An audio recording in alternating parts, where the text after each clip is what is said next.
नाम है NSDL यानी कि नेशनल सिक्योरिटी डिपॉजिटरी लिमिटेड।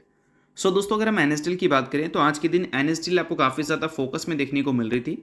इसके फोकस में रहने का रीज़न था परफॉर्मेंस, बट वो परफॉर्मेंस BSE जैसा नहीं, इसका अपोजिट था। यानी कि NSDL की परफॉर्मेंस आज के दिन हमें ख़राब देखने को मिली थी।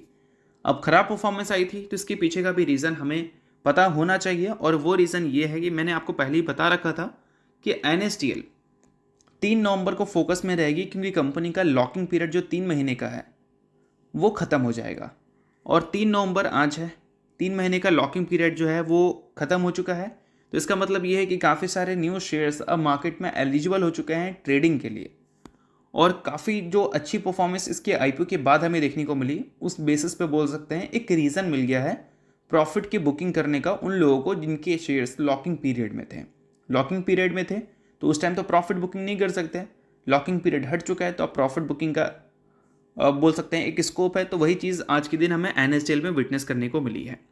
अब देखो दोस्तों, यहाँ पर मेंशन किया गया है कि NSDL जो है वो अब देखने वाली है 7.5 मिलियन शेयर्स एलिजिबल हो चुके हैं लॉकिंग पीरियड एंड होने की वजह से। और टोटल इक्विटी की बात करें, आउटस्टैंडिंग इक्विटी, तो उसका लगभग 4% ये नंबर है।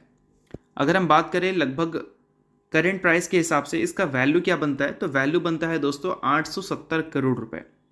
तो इस चीज़ को आप नोट कर सकते हैं। तो ये सारी चीज़ें काफ़ी इंपॉर्टेंट है, और इसी वजह से NSDL की परफॉर्मेंस आज के दिन थोड़ी हमें वीक देखने को मिली थी। और हाल ही में परफॉर्मेंस अगर देखें आज के दिन को छोड़कर भी तो खराबी देखने को मिली है। 20% से ज़्यादा ये कंपनी 52 वीक हाई से नीचे है। और वैल्यूशन के हिसाब से देखें तो अभी के टाइम पे इसका जो वैल्यूशन है वो 66 की पी पे है, और CDSL के कंपैरिजन में इसका वैल्यूशन नीचे जा चुका है। CDSL का वैल्यूशन थोड़ा ऊपर इसलिए भी गया है क्योंकि रिसेंटली CDSL ने Q2 के जो अर्निंग्स रिपोर्ट किए हैं वो अच्छे हमें देखने को मिले हैं। और NSDL के Q2 के जो रिजल्ट के डेट हैं वो भी रिलीज़ हो चुके हैं, जो कि 13 नवंबर का है। और इस दिन जो कंपनी रिजल्ट पब्लिश करेगी, हम उम्मीद करेंगे कि जैसे नंबर CDSL के हमें देखने को मिले वैसे ही हमें NSDL का देखने को मिल जाए।